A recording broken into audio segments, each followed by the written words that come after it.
오늘도 찬양함으로 하나님께 나아가겠습니다. 모든 상황 속에서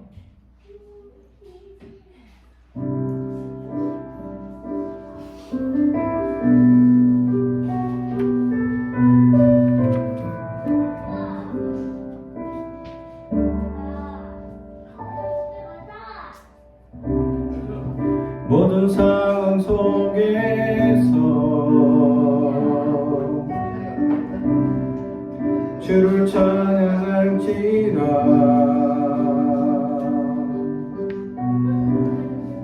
주는 너의 큰 상급 큰 놈이시라.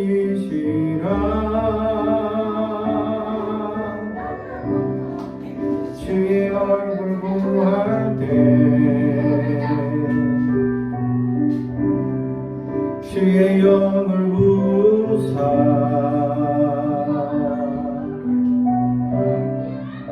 크신 사랑 안에서 주를 보게 하소서.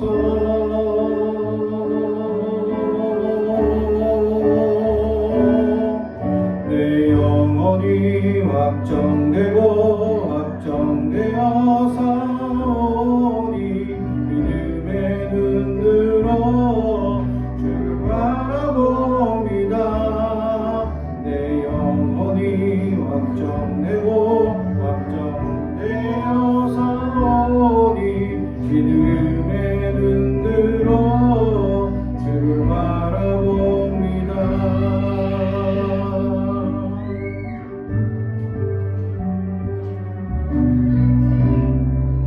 모든 상황 속에서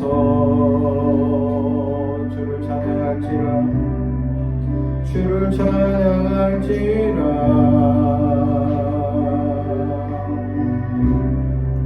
주는 너의 큰 상급 큰 놈이시라.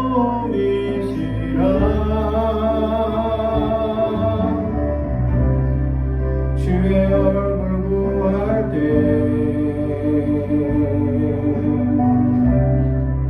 주의 영을 부사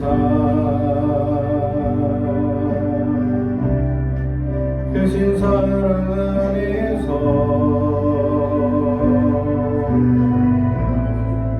주를 보게 하소서.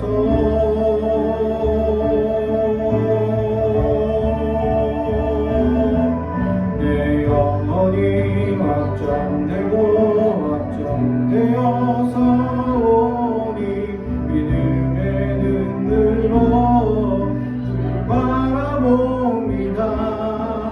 내 영혼이 확정되어 사오니 믿음의 눈으로 주를 바라봅니다.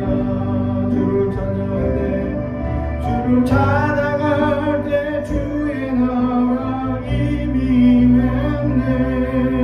그 영원한 나라 보게 하소서.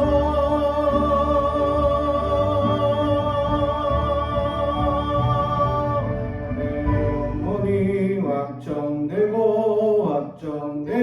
사오니 믿음의 눈으로 바라봅니다. 내 영혼이 확정되어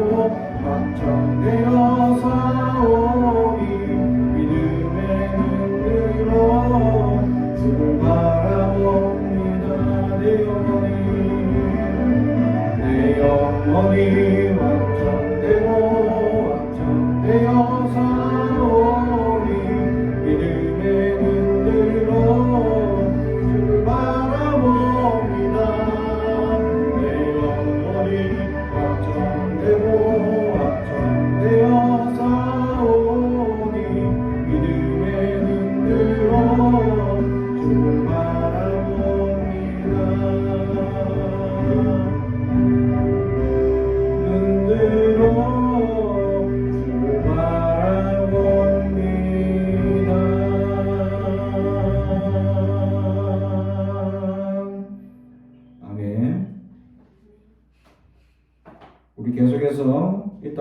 돈과서 남과 북 찬양합니다.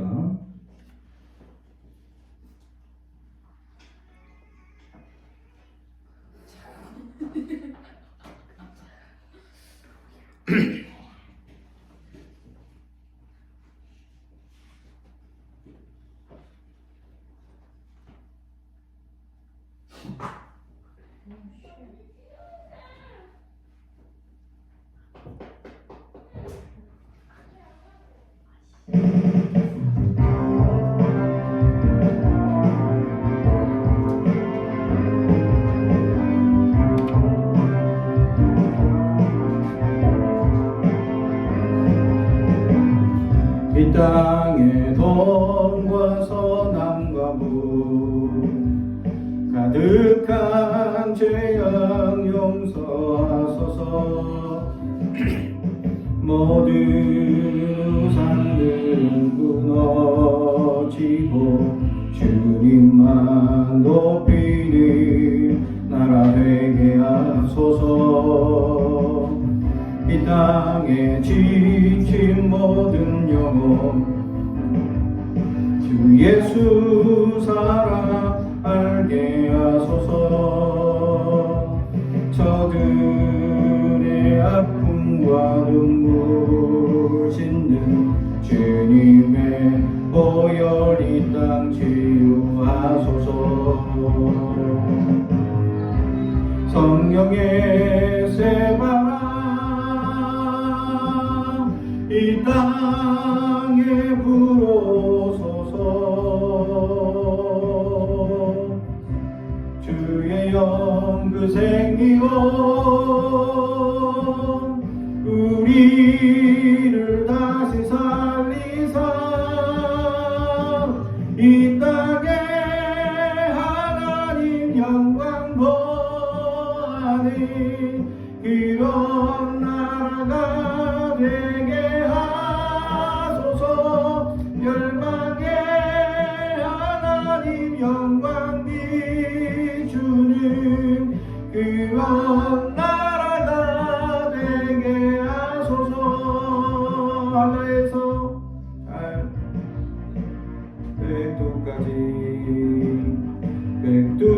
백두에서 땅의 끝까지 주님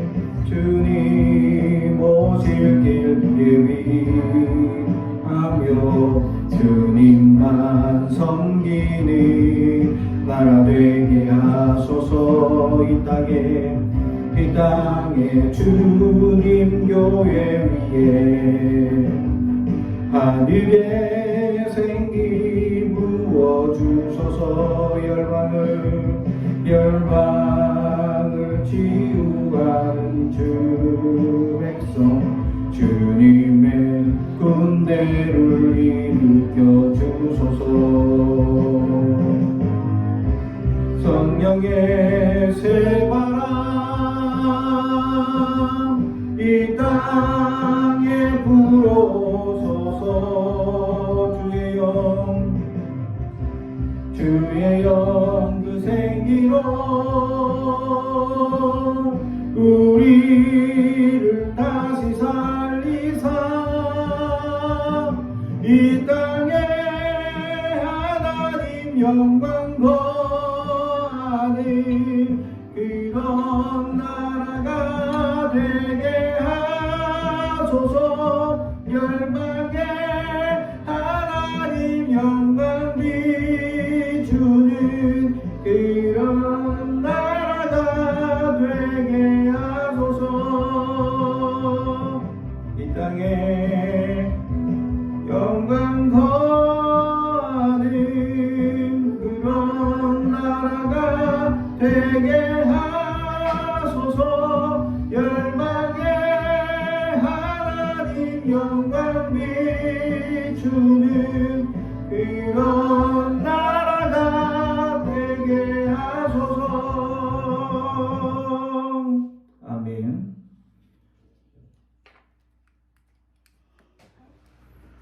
오늘 우리에게 주시는 하나님의 말씀은 누가복음 15장 11절에서 32절의 말씀입니다. 누가복음 15장 11절에서 32절 말씀.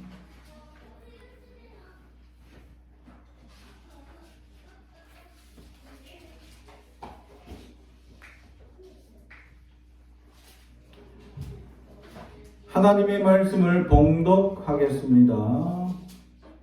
하나님의 말씀을 교독하겠습니다. 제가 한 절 읽고 여러분들이 한 절 읽고 이렇게 교독하겠습니다.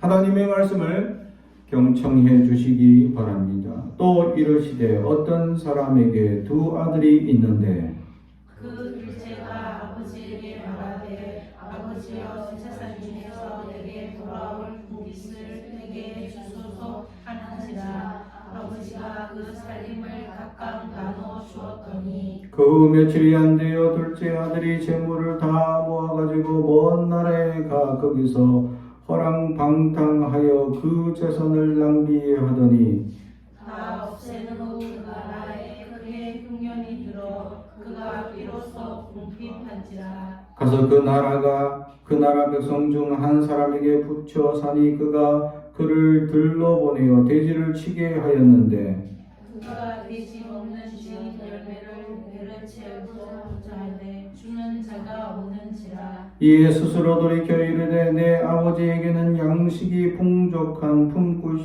품꾼이 얼마나 많은가. 나는 여기서 줄여 죽는구나.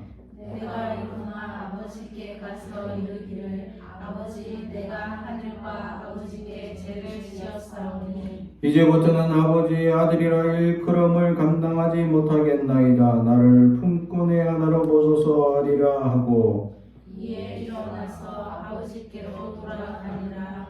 아직도 거리가 먼데 아버지가 그를 보고 측은히 여겨 달려가 목을 안고 입을 맞추니 아들이 이르되 아버지 내가 하늘과 아버지께 죄를 지었사오니 지금부터는 아버지의 아들이라 일컬음을 감당하지 못하겠나이다 하나 아버지는 종들에게 이르되 제일 좋은 옷을 내어다가 입히고 손에 가락지를 끼우고 발에 신을 신기라. 그리고 살진 송아지를 걸어다가 잡으라. 우리가 먹고 즐기자.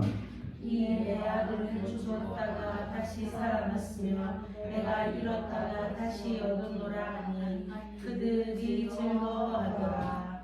맏아들은 밭에 있다가 돌아와 집에 가까이 왔을 때에 풍악과 춤추는 소리를 듣고 한 종을 불러 이 무슨 일인가 물으되 대답하되 당신의 동생이 돌아왔음에 당신의 아버지가 건강한 그를 다시 맞아들이게 됨으로 인하여 살진 송아지를 잡았나이다 하니 그가 노하여 들어가고자 하지 아니하거늘 아버지가 나와서 말하되 아버지께 대답하여 이르되 내가 여러 해 아버지를 섬겨 명을 어김이 없거늘 내게는 염소 새끼라도 주어 나와 내 벗으로 즐기게 하신 일이 없더니 아버지의 살림을 창녀들과 함께 살펴보니 이 아들이 돌아오매 이를 위하여 살찐 송아지를 잡으셨나이다. 아버지가 이르되 너는 항상 나와 함께 있으니 내 것이 다 내 것이로되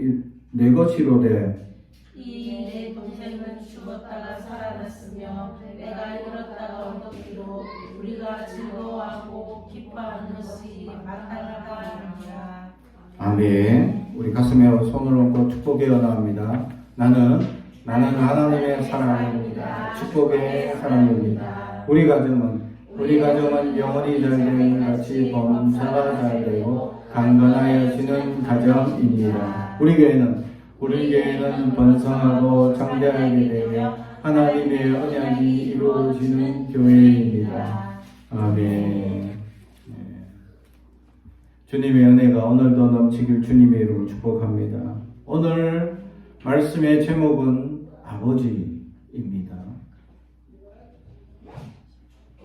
부모가 된다는 것은 쉬운 일이 아닙니다. 여러분들에게도 다 부모가 있고 또 부모가 된 자녀들에게는 또 자녀가 있죠.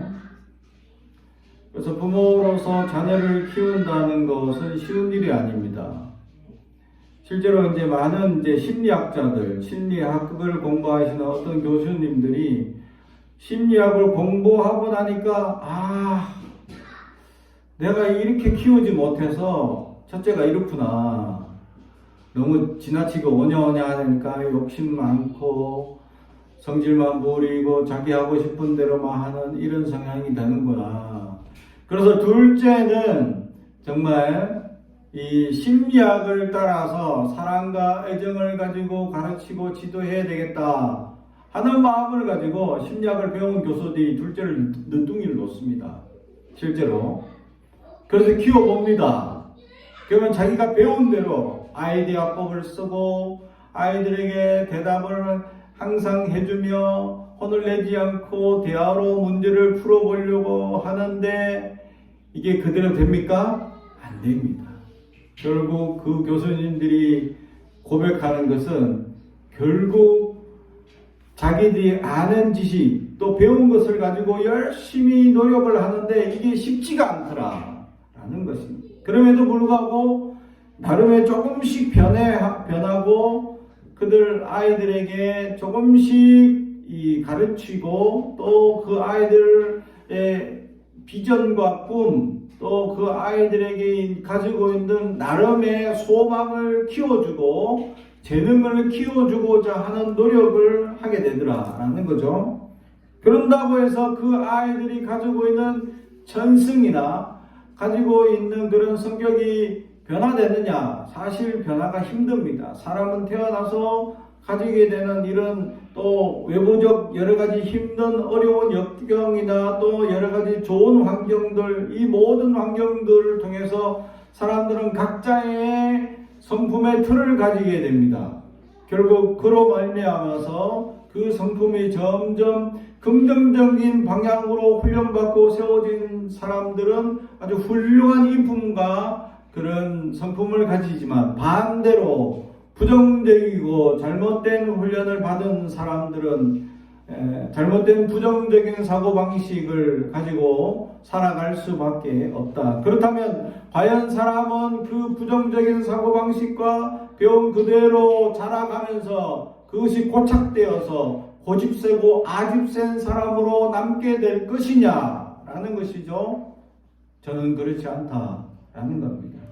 왜냐하면 믿음을 가지고 있는 이들에게 하나님이 우리를 다스리기 때문입니다.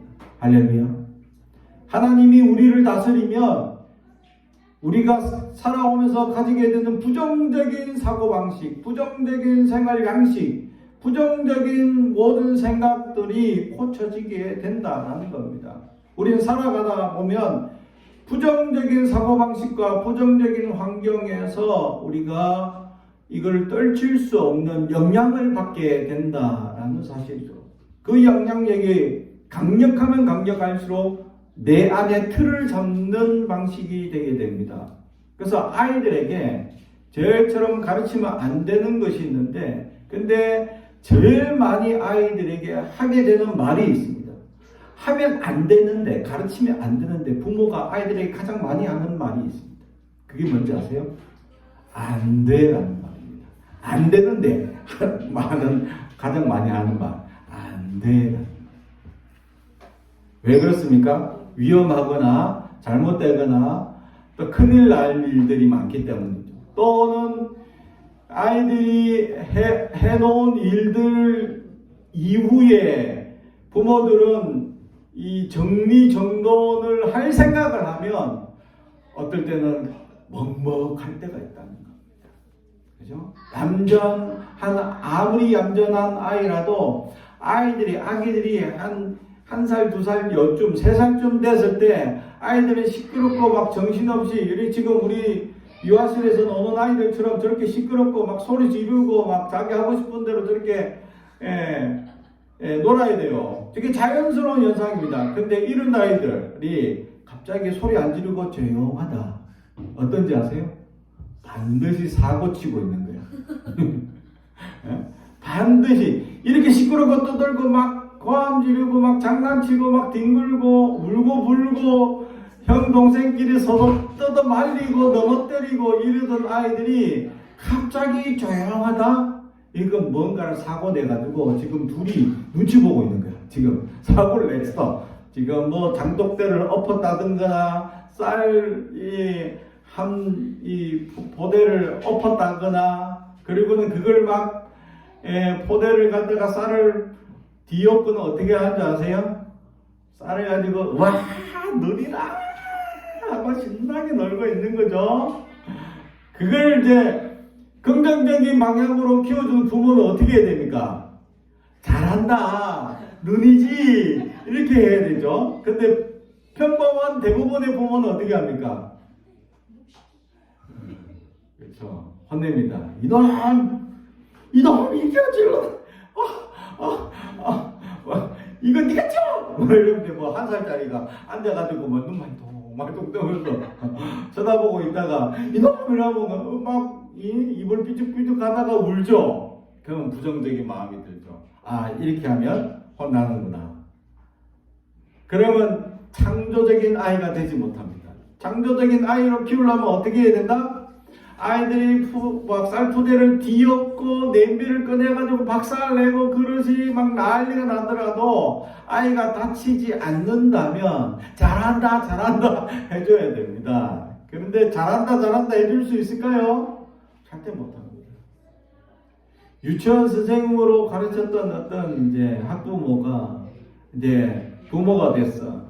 그래서 유치원 때 가르치던 선생님이 부모가 되기 전에 부모들에게 자기가 배운 상담학이나 부모가 아이들에게 어떻게 해줘야 되는지에 대해서 그렇게 막 가르쳐주고 상담을 하면 부모들은 그렇지 그렇게 해야 되지 하면서 박수 치면서 인정하더라는 거죠. 그러면서 속으로 아이고 부모가 돼서 어떻게 그렇게 못하냐 하면서 욕을 했다는 거죠. 근데 자기가 부모가 되고 나니까 자기도 똑같이 그 부모들처럼 행동하게 되더라라는 겁니다.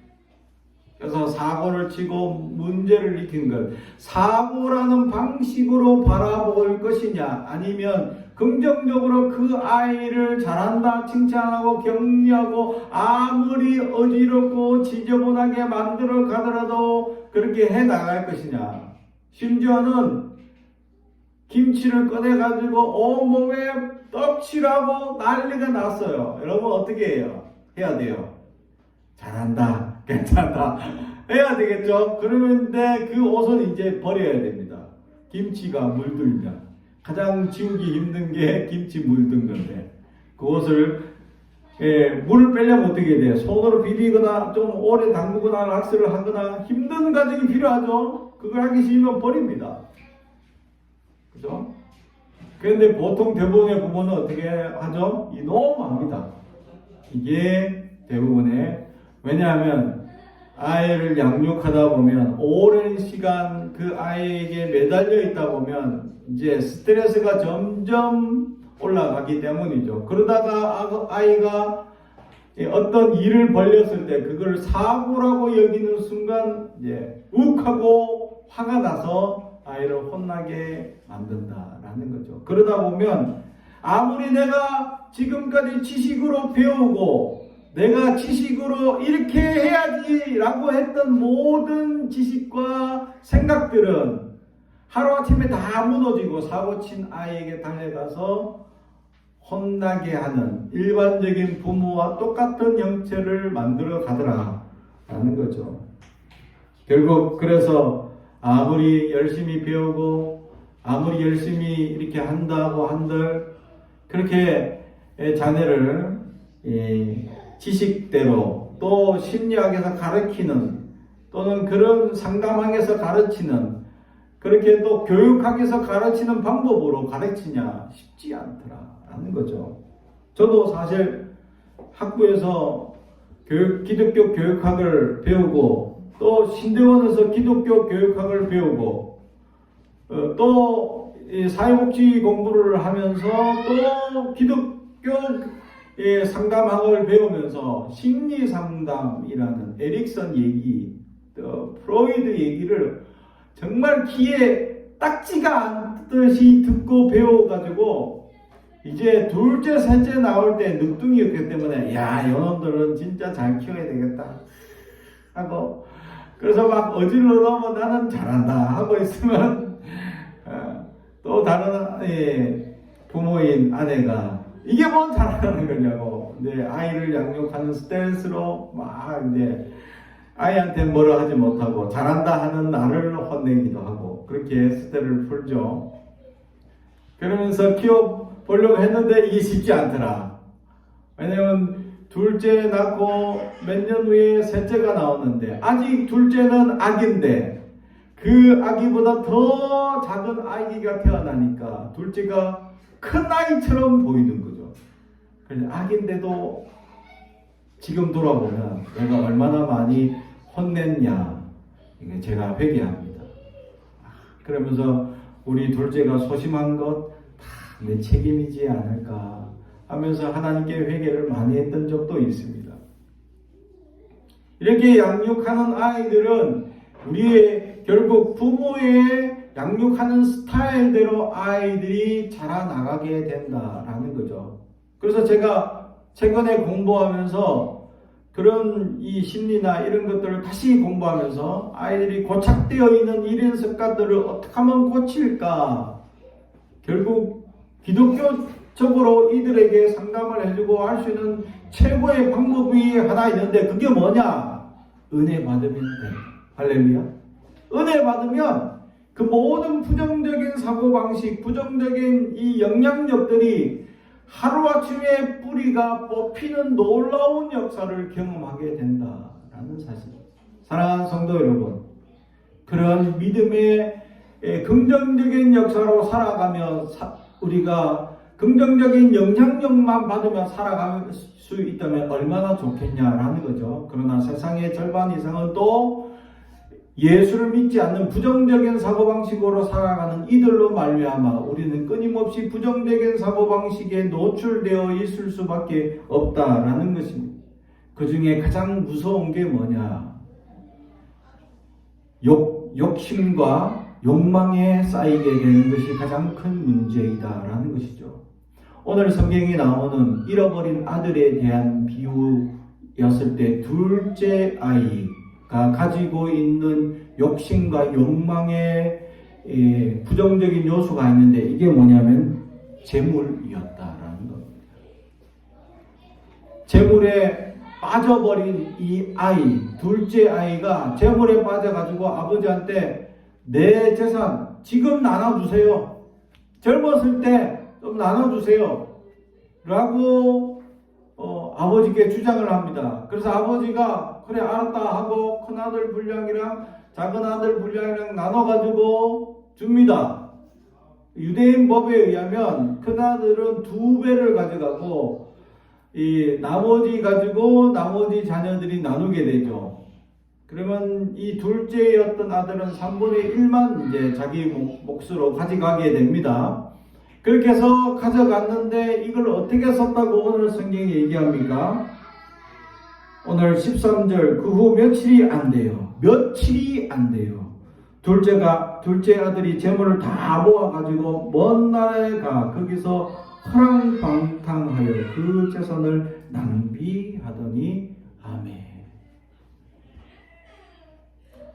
제가 이 사회생활을 해본 적이 있습니다. 직장생활을 해본 적이 있습니다.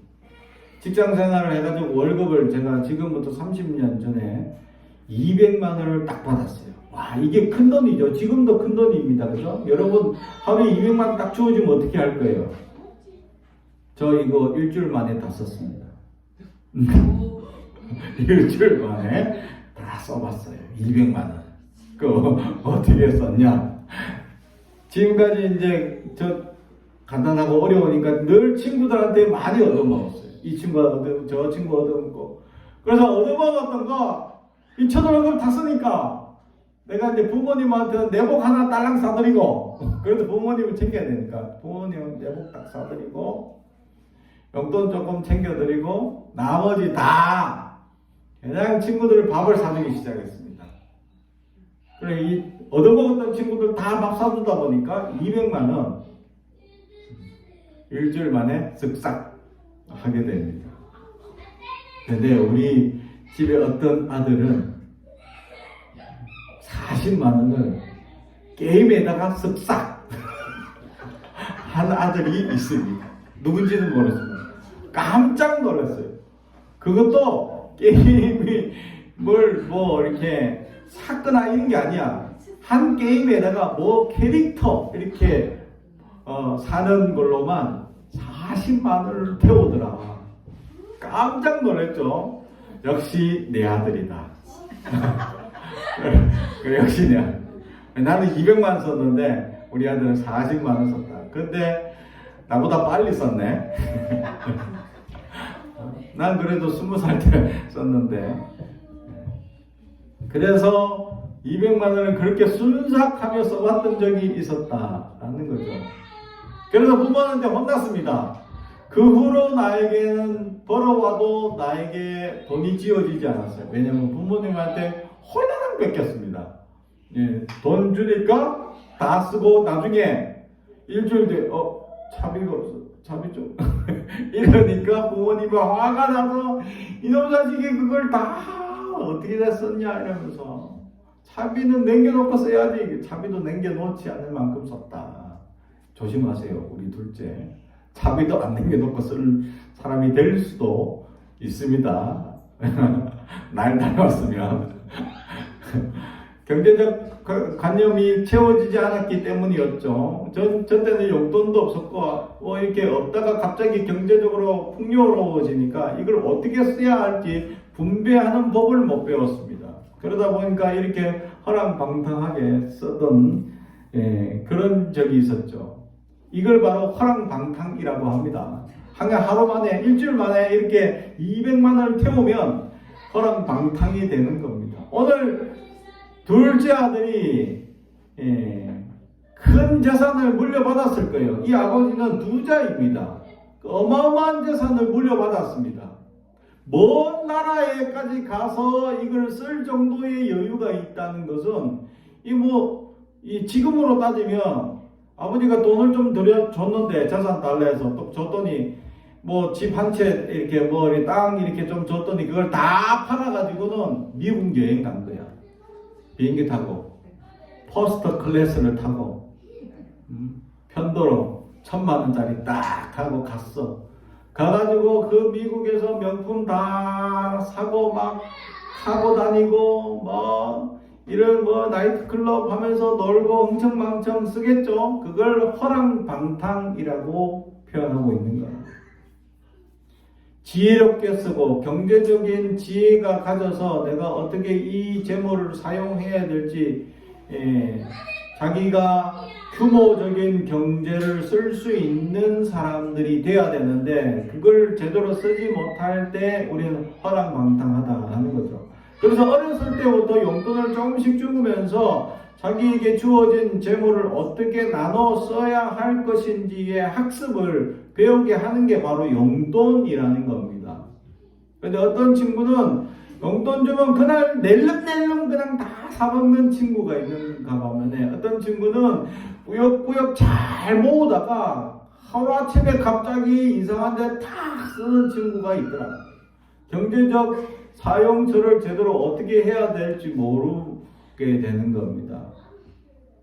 이걸 우리가 학습하고 배우라고 용돈을 나눠서 주는 거예요, 부모님들이. 그러면 우리 아이들은 그것을 잘 규모의 경제에 따라서 나에게 주어진 이 분량을 따라서 잘 나누어서 쓸 수 있어야 한다라는 것이죠. 그런데 둘째 아들처럼 지금도 재물에만 관심이 있고 재물만 바라보며 살아가는 어리석은 사람들은 결국 허랑방탕하게 쓰면 결국 어떻게 됩니까? 거지꼴이 됩니다. 오늘 성경에 거지꼴이 되어가지고 남의 집에 종살이로 가는데 먹을 게 없으니까 돼지가 먹는 쥐엄나무 열매나 어떻게 얻어서 먹어볼까 했더니 누구도 돼지에게 주는 쥐엄나무 열매도 주지 않더라라는 거죠. 쥐엄 열매의 나무도 주워 먹지 못할 이런 형편에 처해지자 그가 드디어 생각합니다. 내가 우리 아버지 집에 가면 우리 아버지 집에는 품꾼들이 그래도 아버지는 풍요하게 품삯을 줘서 배불리 먹고 사는데 나는 지금 줄여 죽겠구나. 라고 생각드는 순간 그는 그의 삶을 돌이키기 시작합니다. 아버지께 돌아가자. 사랑하는 성도 여러분, 우리가 세상의 영향을 받고 세상의 수많은 얘기가 혹하고 세상의 어떤 재물적 욕심을 어떻게 투자하고 얘기를 하면 성공한다는 얘기들 다 잘못 듣게 되거나 빠지게 되면 망하는 꼴을 보게 됩니다. 사람들은 대부분 사기치려는 사람들은 그렇게 얘기합니다. 특별하게 내가 들었는데, 특별하게 어떤 사람에게 정보를 들었는데 여기에 투자를 하면 돈을 번다더라. 그래서 투자해라. 나에게 일면삭도 없는 사람이 그런 얘기를 해주는 건 뭡니까? 100% 사기를 치겠다라는 거죠. 아니, 어느 정도 일면이 있더라도 그런 얘기를 해주는 것은 있을 수 없는 일이죠. 실제로 내가 돈을 벌 수 있다. 정말 큰 돈을 벌 수 있다. 정말 큰 돈은 방법이 있다 하면 누구부터 가르쳐 줍니까? 가족 먼저 투자하고 가족 먼저 부자가 되자 하는 욕심을 가집니다. 전혀 남인 이들에게 내가 이 방법을 내가 어떻게 비밀하게 어떻게 특수한 방법을 알아왔는데 같이 하지 않을래? 이렇게 얘기하는 사람은 100% 사기라는 거죠. 그런데도 불구하고 사람들은 혹해가지고 돈을 벌 수 있다 라는 이야기를 들으면 재물에 관심에 빠져있고 재물에 성공하려는 어리석은 마음에 빠져있는 사람들은 쉽게 빠진다라는 거죠.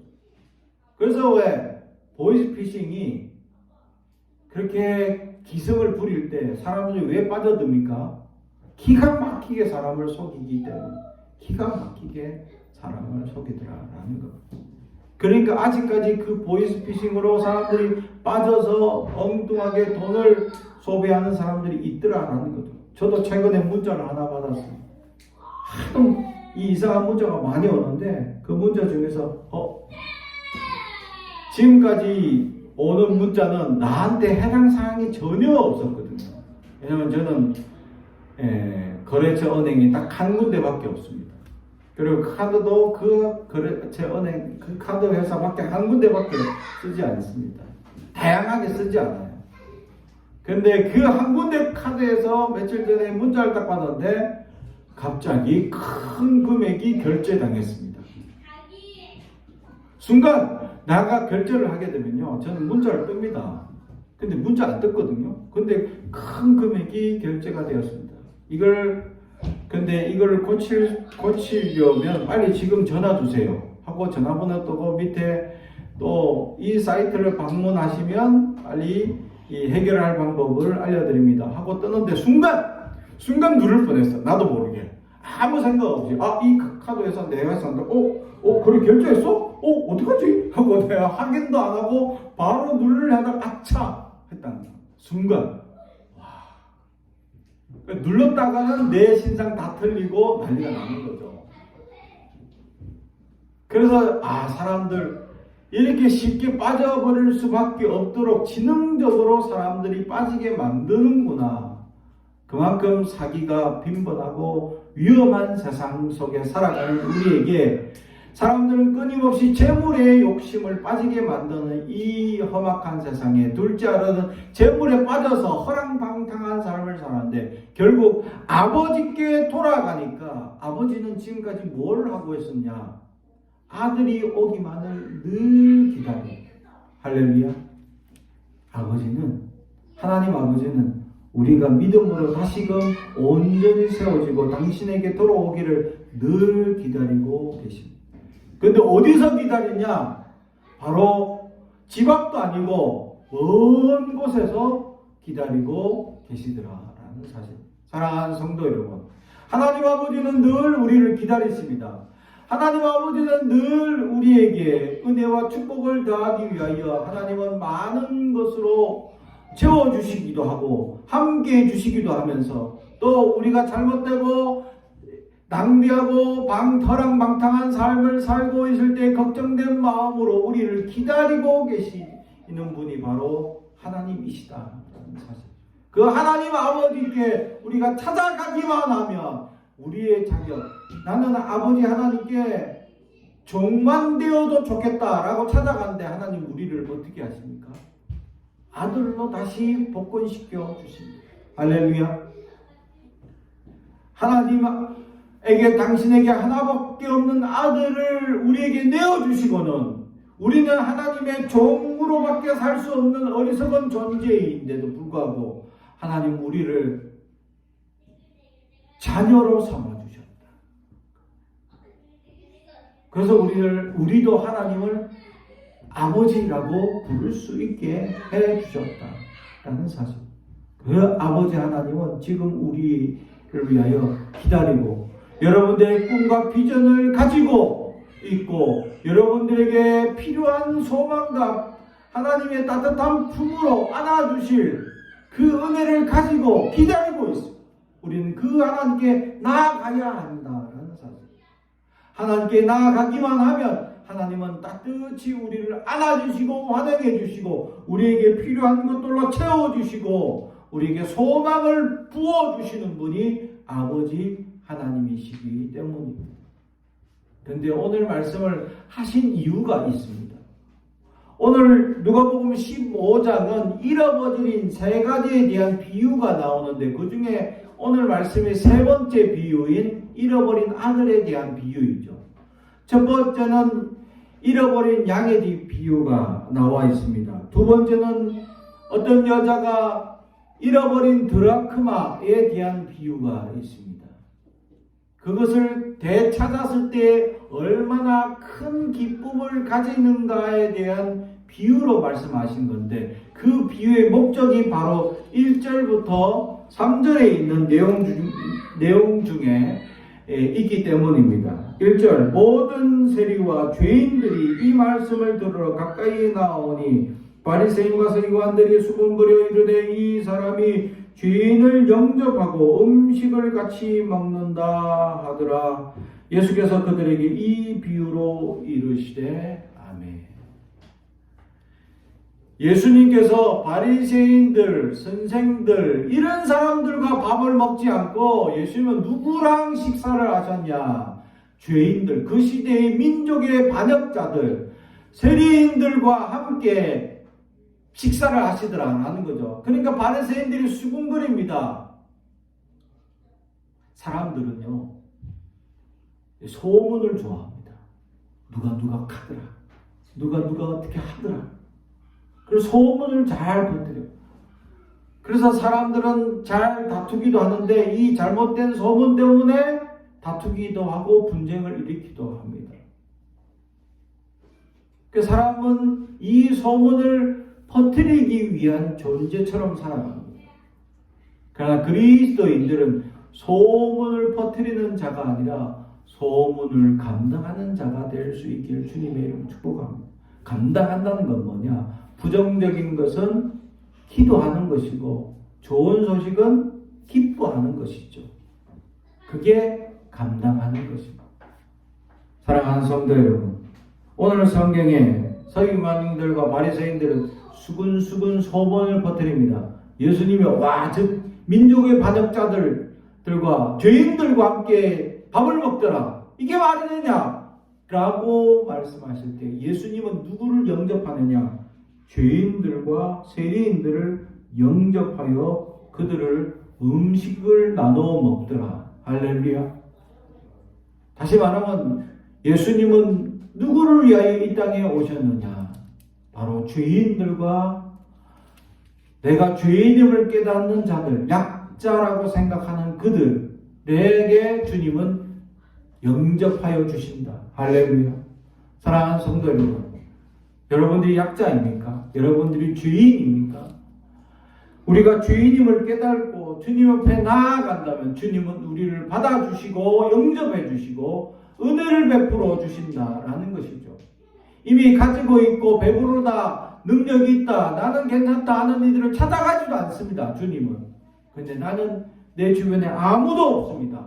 내가 알 수 있는 건 아무도 없습니다. 나는 죄인일 뿐입니다 하는 그들을 주님은 영접하시고 음식을 베풀어 주신다. 음식을 베풀어 주신다는 것은 줄인 자들인 이들을 위하여 가장 필요한 것을 채워주신다라는 겁니다. 우리에게 주님께 나아간다면 오늘 잃어버린 아들을 영접했던 그 아버지처럼 그 아들이 가장 필요한 것, 지금 추려서 배고파서 굶어서 힘들어한 그 아들을 위하여 잔치를 벌여주는 것처럼 주님은 주님 앞에 우리가 찾아간다면, 하나님 품에 우리가 나아간다면 하나님은 우리에게 필요한 것, 우리에게 지금 나에게 필요한 것 채워주시고, 재능이 필요한 자들에게 재능을 주시고, 능력이 필요한 자들에게 능력을 주시고, 기도의 권세가 필요한 자들은 기도를 주시고, 건강이 필요한 자들은 건강을 주시고, 하나님이 우리 각자에게 필요한 것들을 채워주시는 은혜를 누리게 될 줄로 믿습니다. 그럼 우리는 주님께 나아가요. 오늘도 그 이 말씀을 따라 아버지 하나님 품에 나아가는 저와 여러분이 되길 주님의 이름으로 축복합니다. 기도하겠습니다. 사랑과 은총이 가득하신 아버지 하나님 감사합니다. 우리는 어리석게도 내가 혼자 살아갈 수 있다고 주장할 때가 많습니다. 이 탕자처럼 내가 혼자 살아보겠다고 나아갔다가 허랑방탕하게 살다가 어리석게 모든 것이 가난해지고 나약해진 그 순간 아버지 하나님을 찾습니다. 그러나 아버지 하나님은 한결같이 우리를 사랑하시고 우리를 받아주시고 영접해 주시고 아버지 하나님께 찾아갔을 때에 우리에게 필요한 것들로 채워주시는 놀라운 은혜를 오늘 보게 됩니다. 우리가 주님께 찾아가게 하시고 주님 앞에 날마다 기도하고 주님의 품을 날마다 우리가 기억하고 감사하며 살아가는 하나님의 사람들 되게 하옵소서. 예수님의 이름으로 기도합니다.